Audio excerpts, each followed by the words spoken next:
या फिर मैं उसका सर काट दूं।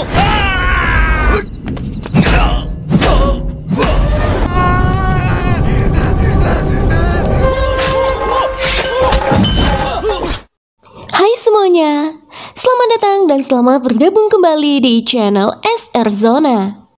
Berbicara tentang tirani memang tak pernah ada habisnya.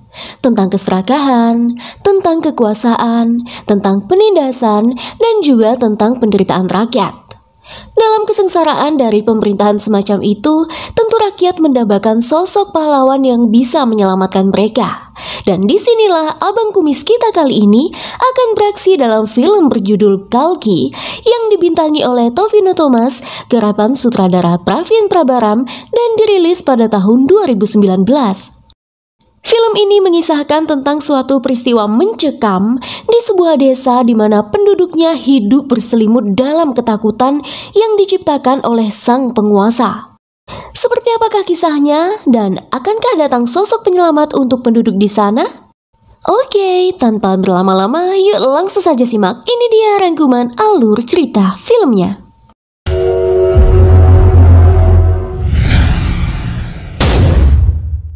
Cerita berawal dari sebuah wilayah bernama Nanchen Kota, yang mana tempat tersebut merupakan perbatasan Kerala dan Tamil Nadu. Pemerintahan yang berlaku saat itu adalah berasal dari Partai DYP yang dipimpin oleh Amarnath. Partai DYP senantiasa mengancam dan menyiksa penduduk setempat agar tetap di bawah kendali mereka. Dengan pengaruhnya, Amarnath menciptakan ketakutan dalam diri semua orang. Penduduk Tamil yang bekerja dan tinggal di Nanchen Kota dianggap imigran dan dilarang tinggal di situ. Bahasa lainnya, mereka diusir dari sana. Sebab itulah mereka berbondong-bondong pergi meninggalkan tempat tinggal dan tanah mereka di Nanchen Kota untuk menyelamatkan hidup dari kecaman Amarnath. Mirisnya mereka hanya diberikan tempat di lingkungan kumuh yang tak layak huni. Sementara Nanchen Kota kini dipenuhi dengan kaum hooligan. Bisa dibilang golongan preman di bawah komando Amarnath. Selain itu, Partai DYP juga menjalankan bisnis produksi senpi ilegal di Nanchen Kota. Anggota Partai DYP lainnya yang dominan adalah saudara laki-laki Amarnath, Apu, sepupu mereka Dr. Sanggita, dan Vijayan, ayah Sanggita, paman Amar dan Apu. Saingan Partai DYP adalah partai oposisi AICP yang dipimpin oleh advokat Laksamanan yang juga pernah ikut pemilu namun gagal karena pengaruh Amarnath. Tak terasa tiba sudah waktu pemilu ulang. Semua partai bersaing untuk mendapat suara dan dukungan dari masyarakat. Itu pula yang dilakukan oleh partai AICP. Kala itu, nampak Laksamanan melakukan orasi di depan publik. Dengan semangat berapi-api, Laksamanan berbicara lantang untuk mendukung penduduk setempat dan menentang DYP, serta berjanji akan memberikan hak tinggal kembali pada orang-orang Tamil yang terbuang. Tak lupa di penghujung pidatonya, Laksamanan meminta suara penduduk setempat untuk mendukungnya. Penduduk bersorak-sorai mendengar serbuan-serbuan Laksamanan. Tanpa disadari, orasinya memantik kemarahan para pendukung Partai DYP yang saat itu menyusup ke dalam kerumunan warga. Laksamanan tak sadar jika bahaya mengancamnya, karena usai pidato, usai pula usianya. Laksamanan dibunuh oleh kaki tangan Amar, yaitu Umar. Seketika suasana menjadi gaduh. Warga yang tahu siapa pelakunya hanya pilih membisu. Kejadian itu juga disaksikan langsung oleh Sub-Inspektur Nanchen Kota saat itu, yaitu Visak. Jenazah Laksamanan siap dikebumikan. Di acara duka itu, hadir pula anak perempuan Visak yang merupakan teman anak Laksamanan. Gadis itu sedikit kecewa kepada ayahnya yang menjabat sebagai sub-inspektur, namun tak dapat berbuat apapun kala kejahatan merajalela. Mendengar penuturan putrinya, sebenarnya ada rasa malu dan bersalah dalam benak Visak. Namun ia tak dapat berbuat banyak daripada keluarganya yang menjadi sasaran Amarnath. Untuk membalas kematian Laksamanan, malam itu anggota partai AICP meminta pertolongan seorang preman lain bernama Manali untuk melenyapkan Amarnath. Namun yang terjadi justru sebaliknya. Manali tewas di tangan Amarnath.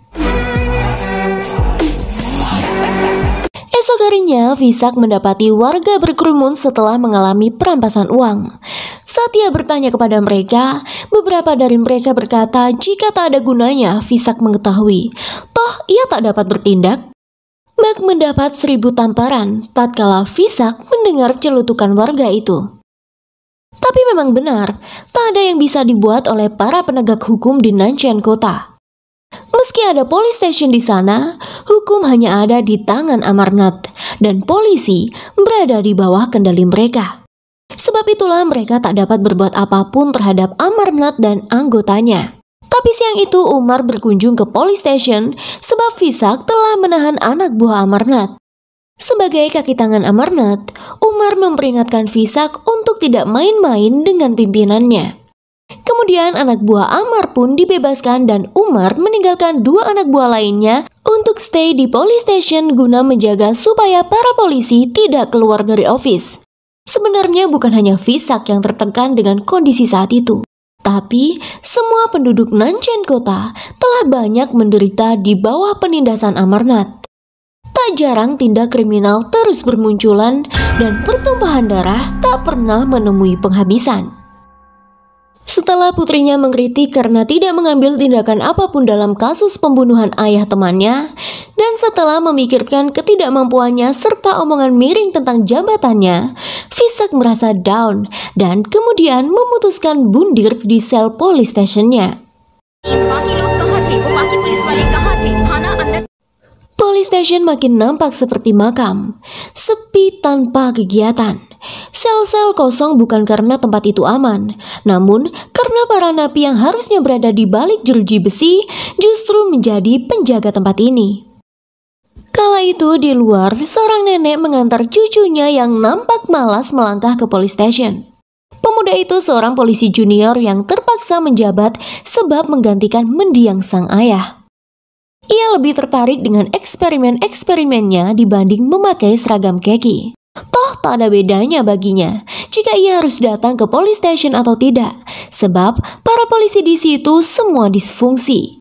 Tak selang beberapa waktu, sub inspektur baru pengganti Visak yang disebut K, ia masuk ke dalam police station, kemudian membakar hidup-hidup salah satu anak buah Amarnath. Sontak semua terkejut menyaksikan keberanian sub inspektur pengganti itu. Sub Inspektur K benar-benar berbeda dengan Visak. Selanjutnya, K meminta anggotanya memperkenalkan diri masing-masing sebelum kemudian ia membagi tugas untuk mereka. Kini para polisi kembali pada jiwa-jiwa patriotis mereka.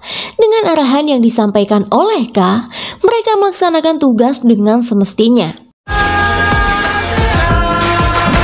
Menangkap para pelaku kejahatan dan tak segan-segan mencelakai bahkan melenyapkan mereka, anak buah Amarnath. Abdullah menunjukkan batas kota yang disebut dengan nama Nanchen Kota, tempat di mana DYP mengembangkan bisnisnya sekaligus tempat terusirnya para orang-orang Tamil yang tinggal di sana. Tak menunggu lama, K mendatangi tempat pembuatan senpi ilegal Apu bersama seorang anak buah Amar yang telah ditikamnya. Di sana, K memperingatkan Apu supaya menghentikan bisnis senpi ilegal mereka. Siang itu, perkelahian antar tim sukses partai kembali terjadi, dan K beserta anggotanya terpaksa turun tangan memberikan peringatan kepada mereka. Keberadaan K benar-benar mengubah sebagian cara hidup kaum hooligan Nanchen Kota sebab menghindari amukannya. Meski menggunakan metode brutal dan ilegal dalam menindak kejahatan, tapi hal itu terbukti ampuh untuk menertibkan sebagian preman Nanchen Kota. Sementara itu, pemimpin baru partai AICP bersama bawahannya mulai mengambil keputusan sendiri tanpa memperdulikan rakyat. Mereka melakukan pertemuan untuk memilih calon di pemilu mendatang untuk melawan Apu yang merupakan calon DYP. Di sana keputusan baru tidak disambut dengan baik dan sebagai anggota senior partai, Suraj dan beberapa anggota lainnya meninggalkan partai untuk berupaya sendiri bagi rakyat. Pada hari yang sama, pemimpin baru menciptakan sensasi dengan upaya menggiring opini publik agar partai DYP mendapat predikat buruk di mata masyarakat luas melalui sebuah siaran televisi. Akhirnya, Amarnath pun turun tangan menculik penyiar berita televisi tersebut dan mengirimnya ke alam baka. Esok harinya, atas perintah K, Abdullah mendatangi Umar dan memintanya menghadap sub-inspektur pada hari Senin. Sementara malam harinya, tempat tinggal K terbakar setelah terkena ledakan dari eksperimen yang dilakukan Govinda. Esok harinya ketika K sedang sibuk mencari tempat tinggal baru, Umar datang menemuinya. Namun tiba-tiba K memukul Umar sebab ia datang tidak di waktu yang telah ditentukan.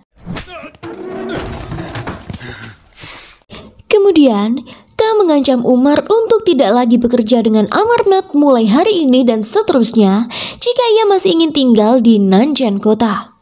Hal itu tak diindahkannya. Umar justru melaporkan hal tersebut kepada Amarnath. Di bawah komando Amarnath, Umar melakukan berbagai aktivitas untuk membuat K meninggalkan kota atau bahkan membunuhnya.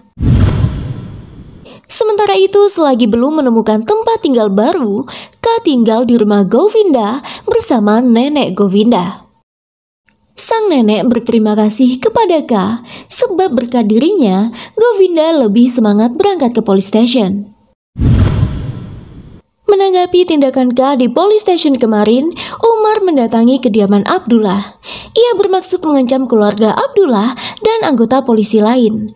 Namun yang ada, justru K beserta anggotanya berbalik mendatangi rumah Umar dan menemui istri pria itu. Di sana, K kembali mengingatkan Umar supaya menurut perintahnya untuk tak bekerja dengan Amar. Namun, bukannya patuh, Umar justru makin berambisi membunuh K. Dalam upaya terakhir, ia menyerang dua anggota polisi, yaitu Sundaran dan Abdullah, di mana Abdullah harus kehilangan satu kakinya dalam proses pemulihan tersebut. Peristiwa itu menyulut amarah K.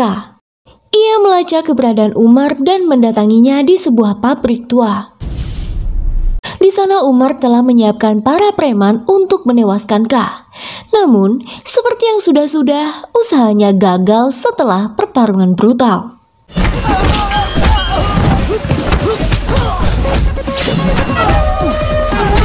Anggota polisi lain pun tiba setelah K berhasil mengalahkan Umar. Mengingat apa yang telah dilakukan pria itu kepada Abdullah, K meminta mereka memotong kedua kaki Umar dengan gergaji mesin yang telah mereka siapkan. Siang itu Suraj bertemu K dan memberitahunya tentang orang-orang Tamil yang terusir dan kini tinggal di lingkungan kumuh. Suraj meminta bantuan K untuk menolongnya mengembalikan orang-orang tersebut ke Nanchen kota. Kali ini ia datang atas nama rakyat, bukan partai. Suraj menjelaskan jika ia sudah keluar dari partai AICP. K pun mau mendatangi koloni di tempat kumuh itu. Ia memperhatikan bagaimana orang-orang itu menaruh harap kepada Suraj. Sementara itu, melihat perkembangan aktivitas K yang makin maju, Amar memerintah anak buahnya untuk membakar police station. Hal itu disampaikan Sasang, anak buah Amar, kepada K dan kawanannya. Segera saja mereka bertindak. K dan anggotanya mendatangi masing-masing keluarga anak buah Amar yang diperintah membakar police station dan mengancam balik para pemuda itu untuk membakar keluarga mereka jika berani beraksi membakar police station. Akhirnya, para pemuda itu pun mengurungkan niat. Lagi-lagi usaha mereka gagal untuk mengusir K dari Nanchen kota. K K makin sering mengunjungi perkampungan kumuh bersama Suraj. Mereka mulai bekerja sama untuk orang-orang terbuang itu melawan DYP. Tentu saja hal tersebut membuat Amarnath makin murka. Sebab itu Amarnath mengirim anak buahnya di keesokan hari ketika K dan anggotanya melakukan sebuah ritual. Tiba-tiba muncul serangan kepada Govinda dari anak buah Amar. Govinda terbunuh setelah mendapat sayatan sajam yang dalam. Sementara itu, K mendapat serangan berupa sayatan-sayatan yang silih berganti dari anak buah Amar. Perkelahian pun pecah di sana, hingga akhirnya K berhasil mengalahkan mereka semua.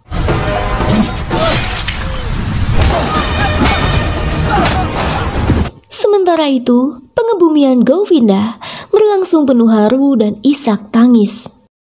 Belum selesai di situ, langkah selanjutnya Amar membunuh Suraj yang sudah mati-matian memperjuangkan hak tinggal penduduk yang terbuang. Itu sengaja dilakukan untuk menyusutkan keberanian dan rasa percaya diri penduduk dalam melawan kekuasaan Amarnath. Marah dengan kondisi yang diciptakan Amar, K menculik Apu dan memukulinya dengan sangat keras hingga lelaki itu koma. Guna mengakhiri penderitaan Apu, Amar terpaksa mengambil jalan pintas mengirim saudara laki-lakinya itu ke alam baka. Setelah kematian Apu, Sanggita dicalonkan menjadi kandidat parlemen DYP. Akan tetapi setelah Biju mengancam wanita itu supaya tak ikut campur demi keselamatannya, Sanggita pun memutuskan untuk kembali ke Hyderabad. Thank you. Kondisi partai DYP kini makin timpang. Setelah kehilangan saudara-saudaranya, Amar bersumpah untuk membunuh K dengan tangannya sendiri dan meminta polisi itu keluar sebagai pertempuran terakhir. Melihat tak ada jalan lain, K pun setuju mendatangi Amar. Mereka bertarung secara jantan di markas pembuatan senpi ilegal DYP.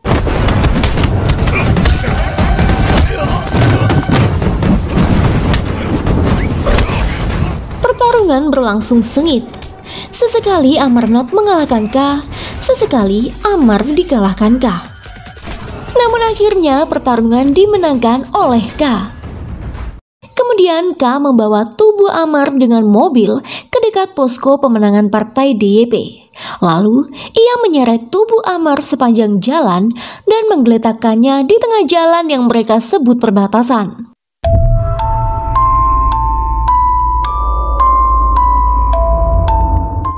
K melarang siapapun untuk memindahkannya sampai para penduduk terbuang datang dan melihat kekalahan yang didapat oleh ancaman mereka selama ini. Akhirnya para penduduk terbuang pun tiba dan mereka berjalan menginjak tubuh Amar yang sudah tak sadarkan diri. Sejak saat itu, kedamaian kembali tercipta di Nanchan Kota. Usai sudah tugas K di Nanchan Kota, ia meninggalkan tempat tersebut tanpa diketahui oleh siapapun. Beberapa bulan kemudian, di wilayah bernama Ravanapuri di Tamil Nadu, seorang penjahat mengancam penduduk setempat. Hal serupa yang pernah terjadi di Nanchan Kota.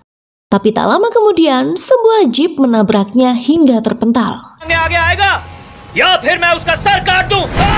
Dan dalam jeep itu, nampak K dengan mobil barunya yang datang untuk memulihkan kedamaian di tempat itu juga. Begitulah akhir kisah di wilayah Nanchan Kota. Dalam film berjudul Kalki ini, kita diajak untuk melihat bagaimana sosok polisi K yang garang menumpas kejahatan dengan metode brutal dan ilegal. Namun memang harus dengan cara seperti itulah ia menyelesaikan misi untuk mengembalikan kedamaian dalam hidup masyarakat. Banyak warga menyimpulkan jika Sub Inspektur K adalah Kalki. Kalki sendiri dalam ajaran agama Hindu disebut sebagai awatara Dewa Wisnu yang terakhir. Ia datang pada akhir zaman kegelapan dan kehancuran. Sama halnya dengan Sub Inspektur K yang datang untuk mengakhiri sejarah kegelapan dan kehancuran di Nanchan Kota.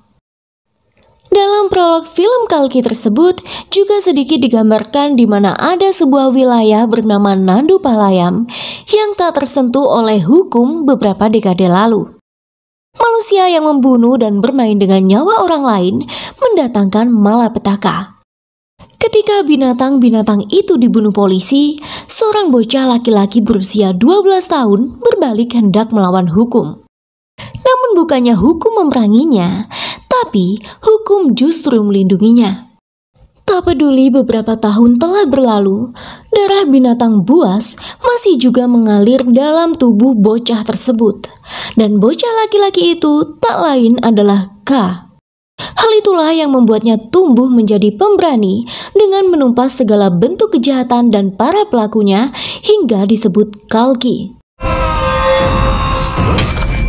Dan film pun selesai.